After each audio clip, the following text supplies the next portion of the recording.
we're gonna be going on a ride with the founder of Filshopper.com.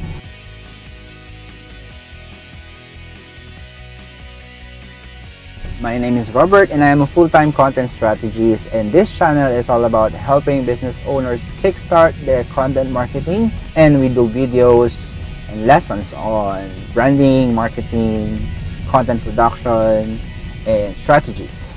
Okay, so can you tell us all about Filshopper? You know, Filshopper is an online business. It's based in Singapore, and it's actually the first and only online business selling Philippine-made products. So how did you start Filshopper.com? I did Filshopper after I stopped working. I was actually working in the logistics industry for more than 10 years in Singapore, and I decided that I wanted to spend more time with my kids because, you know, that time, Robert, I already have like 3 kids, so I didn't want to miss the opportunity to spend time with them, and at the same time, make some money on the side. And since I've been living in Singapore for more than almost 20 years, almost 20 years, and you know, Robert, actually, I realized that there's so many Filipinos in Singapore, but there's actually no way for you to buy a barong. So barong is a traditional costume used in the Philippines. So it comes in a variety of materials. So there's like the pineapple fiber, which is the most expensive. Then you can go down to the, I would say, the cheapest material, which is silk. So we call it like either husi or organza. So I realized that what happened was I needed a barong urgently for a special occasion, and I was one of those people who couldn't fly home to Philippines, you know, just fly home and buy a barong. So I ended up asking a sister to buy one for me, and she had to courier it to Singapore. So you can just imagine it really cost me quite a bit of money. So that's when I had this idea that since I've stopped working and, you know, I have some free time on the side, and I can still spend time with my kids, I thought the perfect solution would be an online business. So, of course, I wanted Filshopper to focus on Philippine-made products that you couldn't find in Singapore. So, usually when you think of Philippine products, the first place that people think of is Lucky Plaza, right? So, I didn't want it to be competing with shops in Lucky Plaza. I wanted it to be something different. So, as a good example, to bring it in the online space. Yeah, online space. So products like the Barong Tagalog or like the Kapis Parol, which is the seashell lanterns, which is very popular during Christmas time.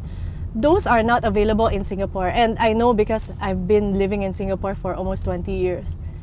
Yeah, so that's how the idea was born.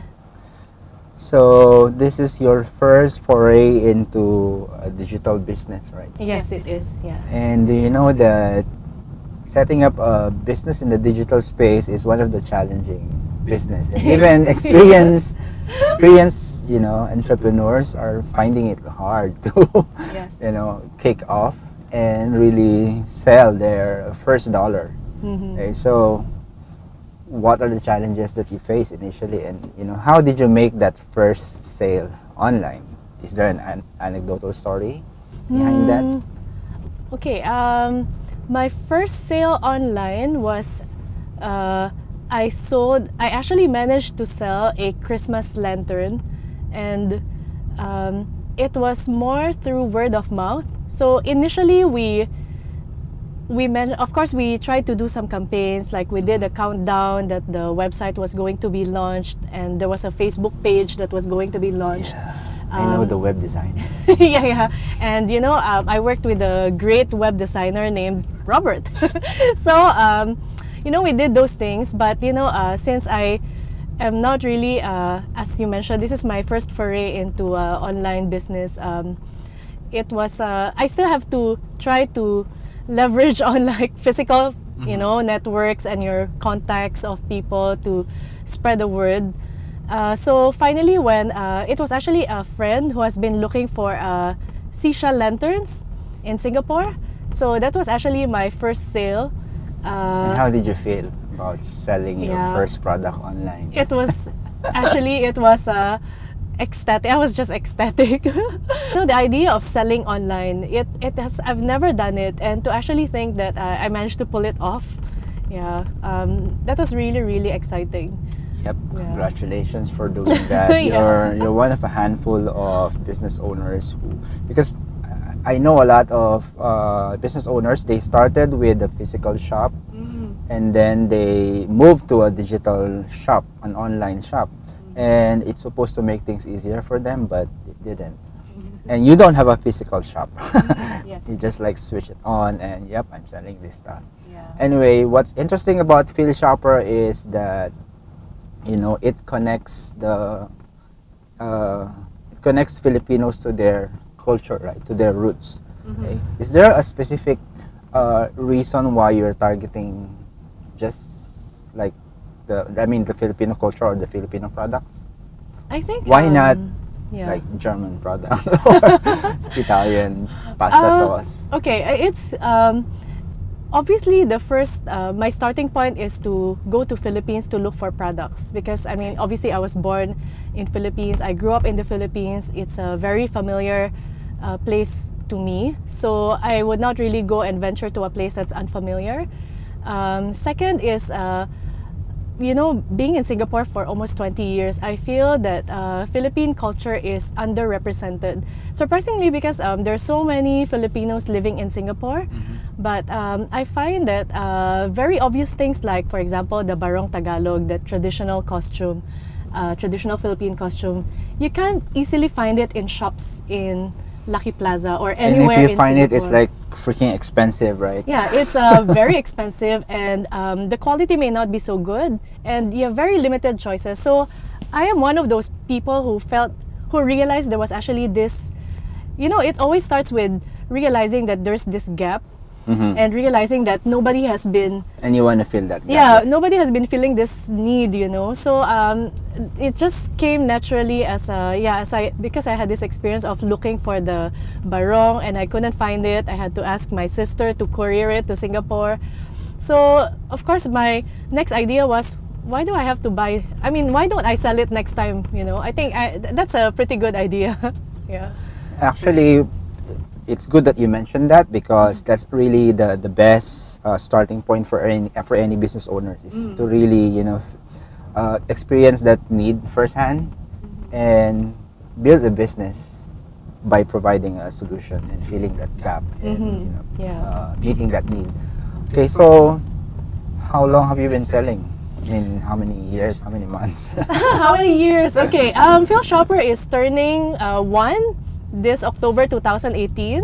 Wow. So it's so exciting. It's been a very exciting 1 year. And maybe you will be the next Jack Ma, right? Like, Yeah, actually there was a joke you before. should call Somebody made the yourself same joke. Nannette Ong. Somebody made the same joke. It's like, okay. I do look forward. That is, I think, what everybody aspires. But technically, you're a one-man show, right? Yes. It's just you and the website. It's just one living person running the website at the moment. Do you think there's still a lot of things that you need to learn? Yes, definitely. With the business only turning one this October, I think, online, the digital space is constantly evolving. You can't say that what you know now will be relevant like a few months down the road. So, as I'm not a millennial, so it does take a bit of effort for me to get up to date and learn new things. So I do make an effort because it's an online business.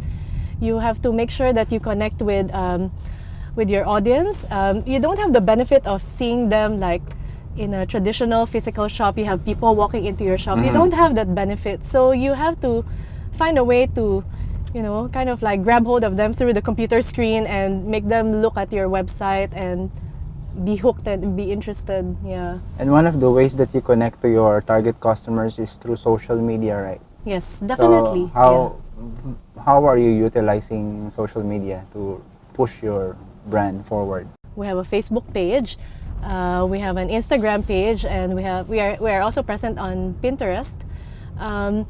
We try to post photos of the products and we try to make people interested. So whenever there's something new, we try to say like, hey, you know, we have something new, we want you to take a look, and hopefully they get interested enough to like really browse and, you know, eventually buy the product. Okay, so what's the one lesson that you can share to anyone who's willing to follow your footsteps? Any new business owners who just woke up and decided to like, yeah, I'm gonna do something online, I'm gonna, you know, since I like doing this stuff, why not sell it? So what's your advice to these people? I think my advice to aspiring online business entrepreneurs, maybe since I'm driving, maybe let's make a metaphor out of this. You know, sometimes you feel like you're going somewhere, you think you're going somewhere, and then along the way you lose your way. That's pretty much my journey. Sometimes I think I know where I'm going with my business, and then sometimes you stop and you recalibrate, like, I think I lost my way, I'm not sure where I'm going now. So there's a lot of these things. Sometimes you stop, sometimes it's a smooth journey, you just keep going, you know. I mean, I think the whole point is enjoy the drive, enjoy the journey.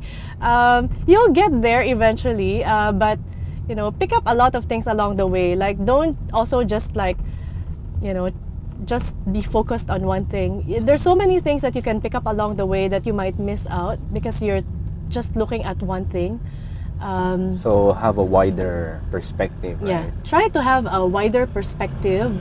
And in terms of, you know, resources, what do you think? Is there a specific amount of resources that any business owner should have before they start doing this? Or, you know, they can start with however little they have? I think actually the beauty of an online business is you don't have to be tied down to a physical store.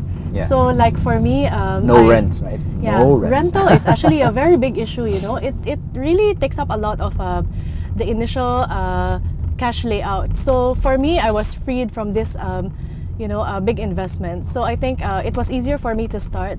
But I would also say that one important thing to aspiring entrepreneurs is get to know your products, get to know your suppliers.